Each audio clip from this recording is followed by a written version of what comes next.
Mujeres y su palabra, bendiciones, ¿cómo están, hermosas mujeres de Dios? Continuamos leyendo el libro de Deuteronomio. Hoy continuamos con el capítulo 19, capítulo 20 y capítulo 21. Yo sé que Dios en este tiempo nos va a sorprender y nos va a seguir hablando en nuestro corazón. Así que no desfallezcamos, sigamos perseverando. Vamos a orar. Padre Celestial, te damos gracias, Señor, por este tiempo. Gracias, Señor, por tus bendiciones. Gracias por no dejarnos, por no abandonarnos. Gracias por tu palabra que nos sostiene, que nos fortalece, Señor, que nos hace alejarnos del pecado, que nos hace alejarnos, Señor, de la tentación, que nos da sabiduría, que nos da fortaleza, Señor, y que nos guía hacia el camino, hacia el destino que tú has trazado para nuestra vida, Señor. Te pido que nos hables, que nos ministres, Señor, que toques hasta lo más profundo de nuestra vida, Señor, a través de tu palabra. Que tu palabra en este tiempo, en este momento, Señor, nos lleve a ver tu gloria, Señor, pero por sobre todo nos lleve a cambiar, Señor, nuestra vida, nuestro interior, porque seguimos a la meta, Señor. Hasta el día de hoy no hemos alcanzado nada. Queremos seguir leyendo, queremos seguir aprendiendo, queremos seguir conociéndote a través de tu palabra, Señor. En el nombre de Jesús, amén y amén. Dice la palabra de Dios en el capítulo 19, las ciudades de refugio.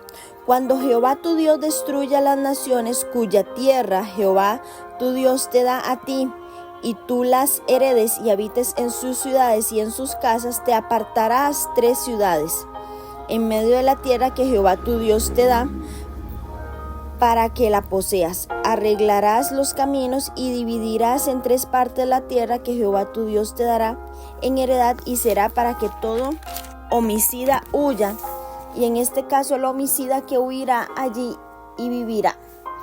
Aquel que hiriera a su prójimo sin intención y sin haber tenido enemistad con él anterior, como el que fuere con su prójimo al monte a cortar leña, y al dar su mano al golpe con el hacha para cortar algún leño, saltar el hierro del cabo y diere contra su prójimo y éste muriere. Aquel huirá a una de las ciudades y vivirá. No sea que el vengador de la sangre, enfurecido, persiga al homicida y le alcance por ser largo el camino y le hiera de muerte, no debiendo ser condenado a muerte por cuanto no tenía enemistad con su prójimo anterior. Por tanto, yo te mando diciendo, separarás 3 ciudades, y si Jehová tu Dios ensanchare tu territorio como lo juró a tus padres, y te diere toda la tierra que prometió a dar a tus padres, siempre y cuando guardares todos estos mandamientos, yo te prescribo hoy para ponerlos por obras, que ames a Jehová tu Dios y andes en sus caminos todos los días. Entonces añadirás 3 ciudades más a estas 3, para que no sea derramada sangre inocente en medio de la tierra que Jehová tu Dios te da por heredad, y no seas culpado de derramamiento de sangre. Pero si hubiera alguno que aborreciera a su prójimo y lo acechare y se levantare contra él y lo hiriere de muerte y muriere, si huyere alguna de estas ciudades, entonces los ancianos de su ciudad enviarán y lo sacarán de allí y lo entregarán a mano del vengador de la sangre para que muera. No lo compadecerás y quitarás de Israel la sangre inocente y te irá bien. En la heredad que poseas en la tierra que Jehová tu Dios te da, no reducirás los límites de las propiedades de tu prójimo, a que fijaron los antiguos. Versículo 15. Leyes del testimonio.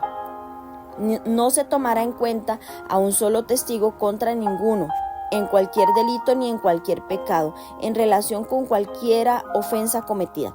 Solo por el testimonio de 2 o 3 testigos se mantendrá la acusación cuando se levantare testigo falso contra alguno para testificar contra él. Entonces los 2 litigantes se presentarán delante de Jehová y delante de los sacerdotes y de los jueces que hubieren aquellos días. Y los jueces inquirirán bien, y si algún testigo resultare falso y hubiere acusado falsamente a su hermano, entonces haréis a él como él pensó hacer a su hermano, y quitarás el mal de en medio de ti. Y los que quedaren oirán y temerán, y no volverán a hacer más una maldad semejante en medio de ti. y no le compadecerás vida por vida, ojo por ojo, diente por diente, mano por mano, pie por pie. Amén. Bueno, vemos cómo al entrar en la tierra prometida y conquistarla, los israelitas tenían que establecer 3 ciudades refugio que estarían ubicadas geográficamente en 3 puntos estratégicos. Por lo tanto, en caso de un homicidio involuntario, el responsable podía huir a uno de esos lugares y refugiarse mientras se llevara a cabo una investigación justa. Y es que la justicia y la misericordia caracterizarían la vida de los israelitas. Para los sucesos desafortunados, Dios, conociendo la naturaleza caída del hombre, de la raza humana, proveyó una red de seguridad mediante las ciudades de refugio. ¿Para qué? Para frenar la tendencia a buscar la venganza. Originariamente, estas ciudades formaban parte de la porción de la tierra dada a los levitas dentro de los límites de cada tribu. Y es que esta distribución estaba vinculada íntimamente a las ciudades de refugio con los siervos del Señor. ¿Por qué? Porque las ciudades de refugio eran para personas que habían matado a alguien sin intención. Se fijaron criterios con ejemplos para los israelitas para que ellos pudieran diferenciar entre una muerte por acción involuntaria y un asesinato, y el castigo correspondiente a cada caso. A medida que conquistaran más territorios, debían establecer más ciudades de este tipo. Siguiendo con el tema de establecer una sociedad ordenada y justa, Moisés amplió las instrucciones sobre la vida en comunidad. Debían respetar las demarcaciones de sus propiedades. Él les mandó que no redujeran los límites de la propiedad de su prójimo. El Señor había otorgado la tierra de la mejor manera para cada uno. La tierra era una parte importante del pacto de Dios y el pueblo no podía modificar los límites que ya Él había establecido entre ellos. Y en última instancia, la tierra era del Señor y los israelitas la ocupaban conforme a la voluntad divina. Recuerden que no era según su capricho, sino que era como Dios había ordenado que la administraran. Así el pueblo reconocía que la heredad que le había tocado provenía directamente de Dios. Luego Moisés da instrucciones detalladas respecto a los testigos de las disputas, sabiendo que iban a haber desacuerdos entre el pueblo. Entonces el Señor estableció pautas para juzgar los problemas que surgieran. Primero, se requería al menos 2 o 3 testigos. Segundo, se investigaría minuciosamente el asunto. Si una persona acusaba a alguien y la acusación era infundada, el acusador requería el castigo que había intentado que se le aplicara a su hermano. Y esta práctica haría más cuidadosos a las personas respecto a las acusaciones contra su prójimo. Vemos cómo Dios nos sigue hablando y sigue dando instrucciones claras aún para nosotros poder vivir en sociedad en este tiempo. Vamos ahora al capítulo 20, que tiene como título Leyes sobre la guerra. Cuando salgas a la guerra contra tus enemigos, si viereis caballos y carros y un pueblo más grande que tú, no tengas temor de ellos, porque Jehová tu Dios está contigo, el cual te sacó de la tierra de Egipto. Y cuando os acercáis para combatir, se pondrá en pie el sacerdote y hablará al pueblo y les dirá: Oye Israel, vosotros os juntáis hoy en batalla contra vuestros enemigos. No desmaye vuestro corazón, no temáis, ni os azoréis, ni tampoco os desalentéis delante de ellos, porque Jehová vuestro Dios va con vosotros para pelear por vosotros contra vuestros enemigos para salvaros. Y los oficiales hablarán al pueblo diciendo: ¿quién ha edificado casa nueva y no la ha estrenado? Vaya y vuélvase a su casa, no sea que muera en la batalla y algún otro la estrene. ¿Y quién ha plantado viña y no ha disfrutado de ella? Vaya y vuélvase a su casa, no sea que muera en la batalla y algún otro la disfrute. ¿Y quién se ha desposado con mujer y no la ha tomado? Vaya, vuélvase a su casa, no sea que muera en la batalla y algún otro la tome. Y volverán los oficiales a hablar al pueblo y dirán: ¿quién es hombre medroso y pusilánime? Vaya y vuélvase a su casa y no apoque el corazón de sus hermanos como el corazón suyo. Y aunque los oficiales acaben de hablar al pueblo, y cuando los oficiales acaben de hablar al pueblo, entonces los capitanes del ejército tomarán el mando de la cabeza del pueblo. Cuando te acerques a una ciudad para combatirla, le intimarás la paz. Y si respondiere paz y te abriere, todo el pueblo que en ella fuera hallado será tributario y te servirá. Mas si no hiciere paz contigo y emprendiere guerra contigo, entonces la sitiarás. Luego que Jehová tu Dios la entregue en tu mano, herirás a todo varón suyo a filo de espada. Solamente las mujeres y los niños y los animales y todo lo que haya en la ciudad, todo su botín tomarás para ti, y comerás del botín de tus enemigos, los cuales Jehová tu Dios te entregó. Así harás a todas las ciudades que estén muy lejos de ti, que no sean de las ciudades de estas naciones, pero de las ciudades de estos pueblos que Jehová tu Dios te da por heredad, ninguna persona dejarás con vida, sino que los destruirás completamente: al Eteo, al Amorreo, al Cananeo, al Fereceo, al Heveo y al Jebuseo, como Jehová tu Dios te ha mandado, para que no os enseñen a hacer según sus abominaciones que ellos han hecho para sus dioses, y pequéis contra Jehová vuestro Dios. Cuando sities a alguna ciudad peleando contra ella muchos días para tomarla, no destruirás sus árboles metiendo hacha en ellos, porque de ellos podrás comer y no los talarás, porque el árbol del campo no es hombre para venir contra ti en sitio. Mas el árbol que sepas que no lleva fruto, podrás destruirlo y talarlo para construir baluarte contra la ciudad que te hace guerra hasta sojuzgarla. Amén. Bueno, un capítulo muy interesante, este capítulo 20, y es que ofrecen instrucciones muy importantes sobre la conducta a seguir en las guerras santas. Israel está en modo conquista de la tierra prometida, y la presencia de Dios a su lado le da la seguridad de la victoria. Pero esta solo se mantendrá si el pueblo obedece las normas ya establecidas por Dios. Y es que la guerra era común en la época de Moisés. Dios le había ordenado al pueblo que tomara posesión de la tierra, es decir, que la conquistara. Él estaba entregándosela, pero le dio órdenes específicas sobre cómo quería que fuera la conquista. Los israelitas tenían que recordar que Jehová estaba con ellos, así como lo estuvo cuando salieron de Egipto. No había ejércitos estables de soldados especialmente entrenados, sino que eran israelitas comunes que estaban convocados para la batalla, y el reglamento refleja esta realidad.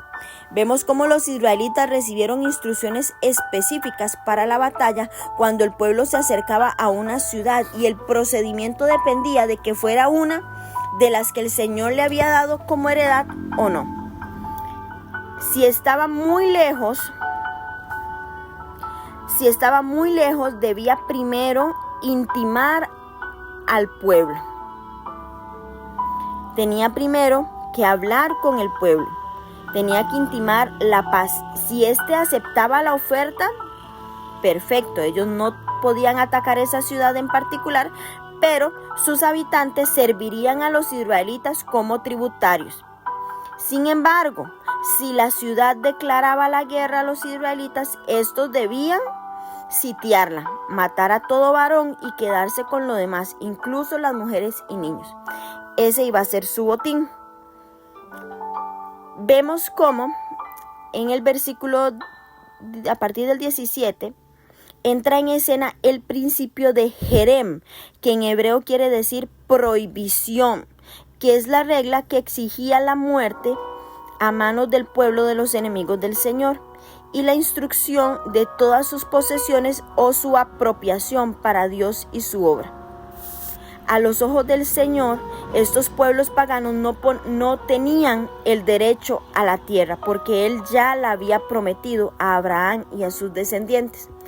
Aquí dice herirás, que significa matar. Hay una pregunta: ¿cómo puede un Dios justo y misericordioso ordenar la destrucción de una población entera? Hizo esto Dios para proteger a su pueblo de la idolatría, que ciertamente traería la ruina de Israel. Es más, debido a que Israel no destruyó completamente ese pueblo inicuo como lo ordenó Dios, Israel fue constantemente oprimido por ellos y experimentó grandes derramamientos de sangre y destrucción que, si hubiera seguido las instrucciones de Dios, en primer lugar, no hubieran vivido lo que van a vivir, y vamos a verlo más adelante. Los israelitas reciben instrucciones, y estos versículos que leíamos contienen las instrucciones de Dios a la hora de hacer frente a las ciudades. De no destruir los árboles tanto como valor nutricional como por su utilidad para la guerra. Y vemos cómo, a diferencia de otros ejércitos que arrasaban la tierra, el israelita debía saber actuar con prudencia para no dañar innecesariamente la tierra que Dios había creado y donde su pueblo iba a habitar. Para un aporte arqueológico, los arqueólogos han descubierto restos de ciudades bien fortificadas en Canaán. Algunos tenían muros muy altos, más de 9 metros de altura. Vemos terraplenes, fosos y torres. Acostumbrados a pelear a campo abierto, los israelitas tendrían que aprender nuevas estrategias de batalla para conquistar estas fortalezas impresionantes. Hay una pregunta que yo creo que muchas nos hemos hecho, y es que ¿qué posición adoptamos nosotras como hijas de Dios respecto a la guerra? Porque ahora vemos en la actualidad muchas guerras. Vimos una guerra este año, en el 2023, que fue de Ucrania con Rusia. Vimos ahora en 2024 guerra de Israel, que están constantemente en guerra en Gaza, y hay muchas guerras. Pero ¿qué posición tomamos nosotras como hijas de Dios ante las guerras que se dan ahora? Bueno, y es que la guerra es una realidad que refleja la naturaleza caída del mundo. En el Antiguo Testamento hay ocasiones en que Dios permite la guerra o incluso la fomenta, y es que hay varios puntos que se deben tomar en cuenta. Número 1, el pacifismo. La creencia de que nunca existe una justificación para la guerra. Jesús elogia a los pacificadores en Mateo 5:9 y aboga por amar a los enemigos y poner la otra mejilla. Número 2, la guerra santa o cruzada. Y es que es la creencia de que Dios inicia y dirige la guerra y que su siervo la lleva a cabo. A menudo la conquista de la tierra prometida se presenta como un ejemplo de guerra santa. Tenemos la guerra justa, que es la creencia de que por la naturaleza caída del mundo, la guerra es a veces una necesidad trágica, como en Daniel 9:26, que alude a que los conflictos continuarán hasta el fin. E Isaías 2, del 2 al 4, habla sobre el día en que las guerras cesarán después del regreso de Cristo. Hasta entonces, la guerra, mis amadas mujeres, estará presente. Para los creyentes debería ser el último recurso, y por una causa justa. Hay un verso que es sobre el combatiente afligido, y es que la actitud del que afronta la guerra sin fervor y lamenta que no pueda encontrarse una solución por varias vías. Nuestra posición respecto a la guerra es orar siempre para que Dios intervenga y traiga paz y se establezca su voluntad. ¿Y cuál es la voluntad de Dios? Bueno, que se arrepientan, que haya salvación para todos. Vamos a leer ahora el versículo 21, que dice: expiación de un asesinato cuyo autor se desconoce. Si en la tierra que Jehová tu Dios te da para que la poseas fuere hallada alguien muerto metido en el campo y no supiere quién lo mató, entonces tus ancianos y tus jueces saldrán y medirán la distancia hasta las ciudades que están alrededor del mundo, y los ancianos de la ciudad más cerca al lugar donde fuere hallado el muerto. Tomará de las vacas un becerro que no haya trabajado, que no haya llevado yugo, y los ancianos de aquella ciudad traerán la becerra a un valle escabroso que nunca haya sido arado, ni sembrado, y quebrarán la cerviz de la becerra allí en el valle. Entonces vendrán los sacerdotes, hijos de Leví, porque a ellos escogió Jehová tu Dios para que le sirvan y para bendecir en el nombre de Jehová. Y por la palabra de ellos se decidirá toda disputa y toda ofensa, y todos los ancianos de las ciudades más cercanas al lugar donde fuere hallado el muerto, y lavarán sus manos sobre la becerra cuya cerviz fue quebrada en el valle, y protestarán y dirán: nuestras manos no han derramado esta sangre, ni nuestros ojos lo han visto. Perdona a tu pueblo Israel, al cual redimiste, oh Jehová, y no culpes de sangre inocente a tu pueblo Israel, y la sangre les será perdonada, y tú quitarás la culpa de la sangre inocente de en medio de ti, cuando hicieres lo que es recto ante los ojos de Jehová. Versículo 10. Diversas leyes. Cuando salieres a la guerra contra tus enemigos, y Jehová tu Dios los entregare en tu mano, de ellos tomarás de ellos cautivos, y viereis entre los cautivos alguna mujer hermosa, y la codiciares, y las tomares para ti por mujer, la meterás en tu casa, y ella rapará su cabeza, y cortará sus uñas, y se quitará el vestido de su cautiverio, y se quedará en tu casa, y llorará a su padre y a su madre un mes entero, y después podrás llegarte a ella, y tú serás su marido, y ella será tu mujer. Y si no te agradare, la dejarás en libertad. No la venderás por dinero, ni la tratarás como esclava por cuanto la humillaste.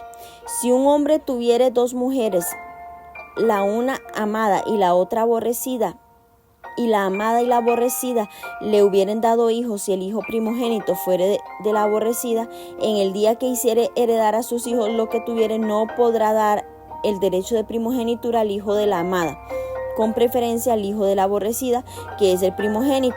Mas al hijo de la aborrecida reconocerá como primogénito para darle el doble de lo que le correspondiera a cada uno de los demás, porque él es el principio de su vigor, y suyo es el derecho de la primogenitura.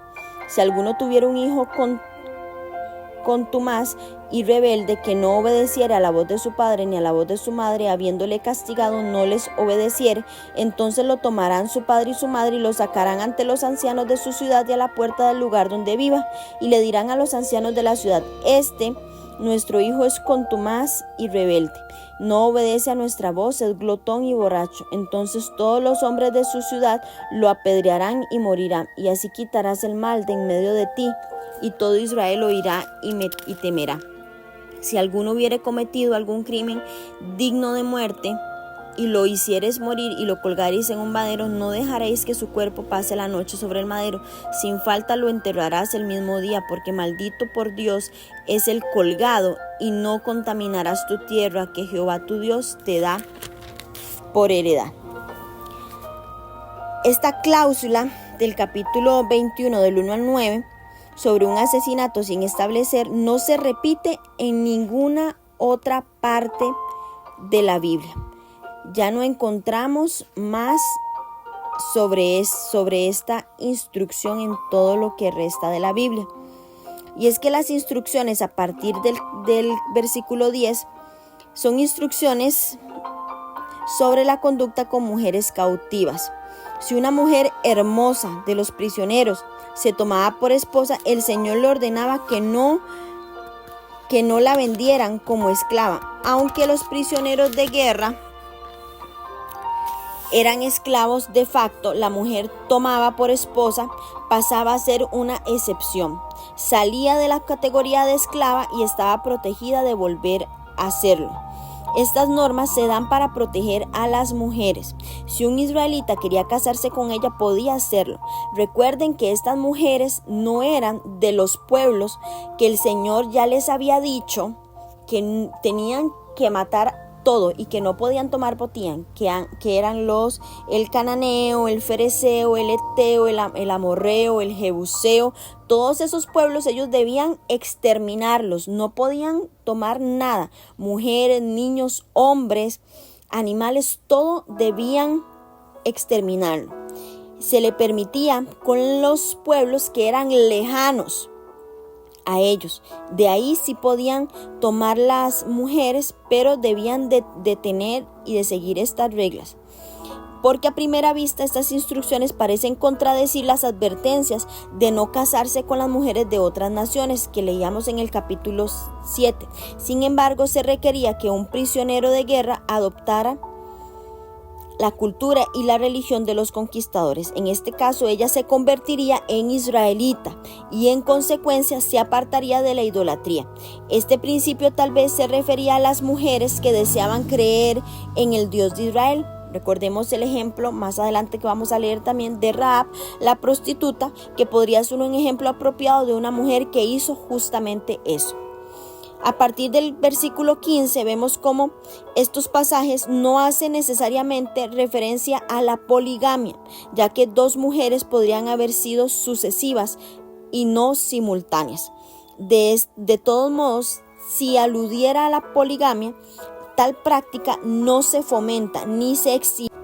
El objetivo principal aquí es hacer justicia con los hijos y proteger especialmente el derecho de la primogenitura del hijo de un matrimonio legítimo. Fuera o no hijo de la esposa amada por el padre, tenía derecho a recibir el doble de todos los bienes paternos.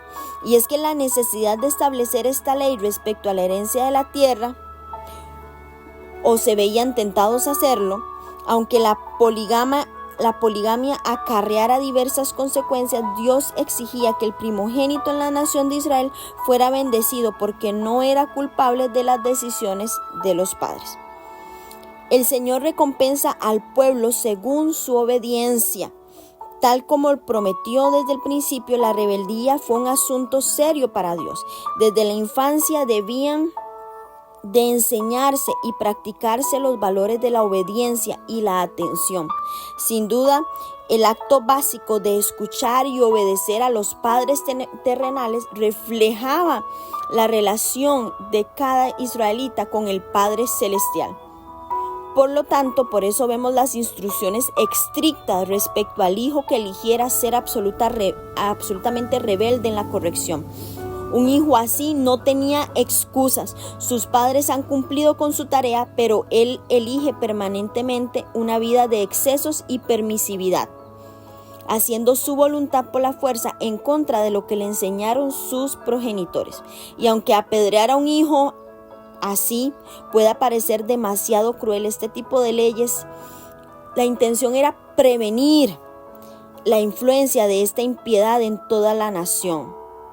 No era que Dios quería estar haciendo esto, sino que la idea era que nunca sucediera al ver la magnitud del castigo. Este es otro ejemplo de lo grave que considera Dios una influencia pecaminosa que podría corromper al pueblo. Siguiendo con el tema del pecado y sus consecuencias, Moisés autorizó la exhibición pública del cuerpo de un hombre ejecutado. Sin embargo, el cuerpo no debía pasar la noche expuesto. De lo contrario, contaminaría la tierra que Jehová Dios le entrega. La tierra era de Dios y no debía ser contaminada.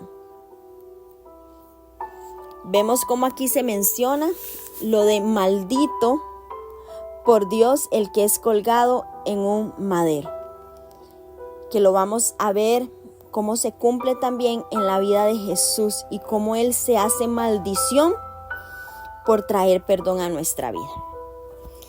Bueno, 3 capítulos donde aprendemos muchísimo, donde nos sigue enseñando cómo vivir en sociedad y cómo debemos nosotras de cumplir normas y cómo guiarnos para también relacionarnos con los demás. No tomemos a la ligera estos textos, escudriñemos nuestra vida, veamos qué podemos cambiar, qué podemos mejorar, qué cosas debemos enderezar en nuestra vida, porque la palabra lo dice todo. Las bendigo en este día, que Dios se glorifique en ustedes y que caminen en cielos abiertos.